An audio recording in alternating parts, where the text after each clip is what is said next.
Greetings, friends, fellow berserkers. I want to go over two things real quick, get some clarity on some stuff quickly. So we have in the world what's called a soulmate, and then you have a lover.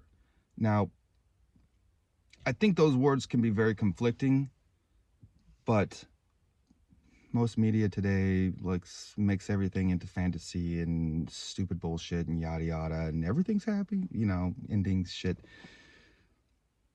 Let's put some clarity on this.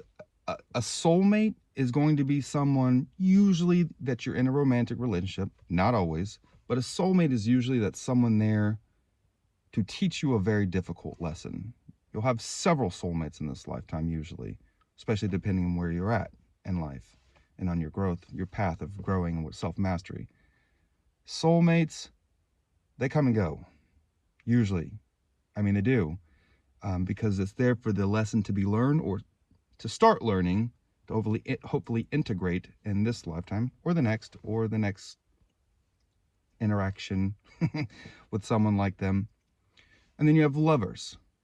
I personally don't like the word lovers because it's put in a box. A better word would be companion. A companion is not to be confused with a friend. Friends come and go. I don't need friends. I don't want friends.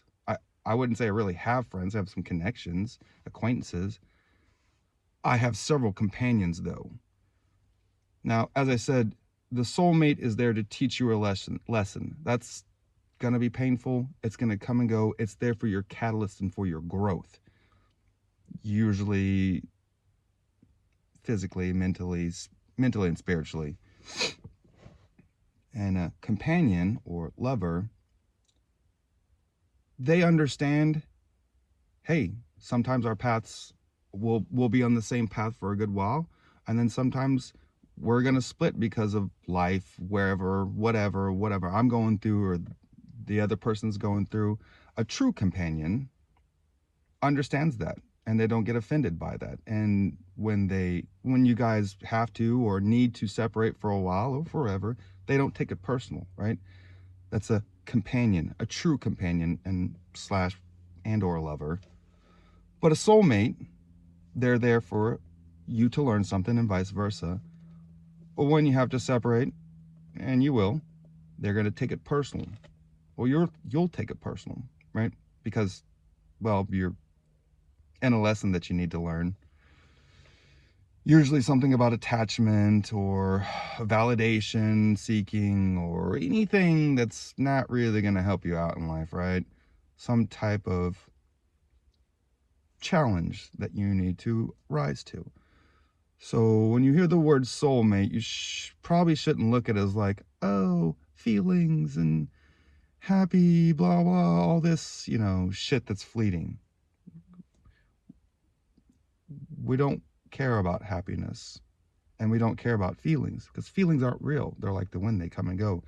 And happiness is not happiness. It's just a feeling that's temporary. We want wholeness, right? Wholeness can't really be taken away. It's very difficult to achieve. And when you're whole, you can let things go. People, places.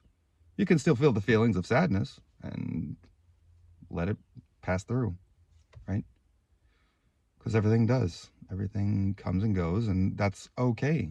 Because once you've gotten to this level of acceptance, and I guess you could say faith, I don't really like that word, but when you understand the patterns and cycle of everything in this world, people, places, things, planets, universes, all of them have a cycle, all the way down to us little small tiny humans.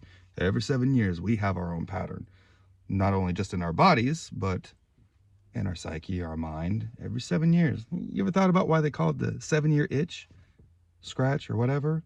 Yeah, because every 7 years something's going on. You should be growing, or one way or another, you're changing, right? And if you got two people who don't realize that, two soulmates that don't realize they're just there for a time, well, they wouldn't be soulmates technically, they'd be companions if they did realize it, right?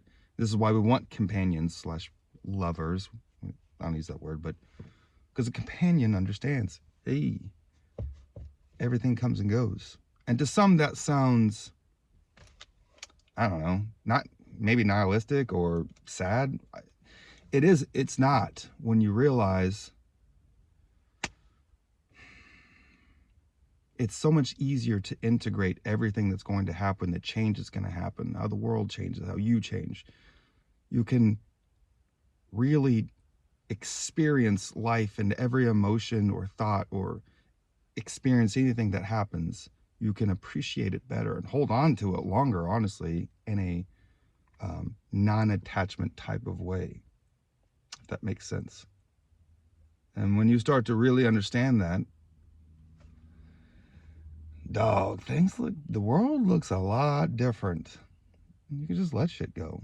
You can hear things like, you know, everything does come and go, and that's okay, because you start to understand that that's actually a good thing. And just as one day I'll die, and every friendship, relationship I've ever known at some point will end or peter out or hit its point, that's okay. Something else is happening. As long as I'm on my path doing my best, you start to see, dog, everything does change. And that's for the better. Yeah. Hope that helps. Hope you guys are doing well. Namaste.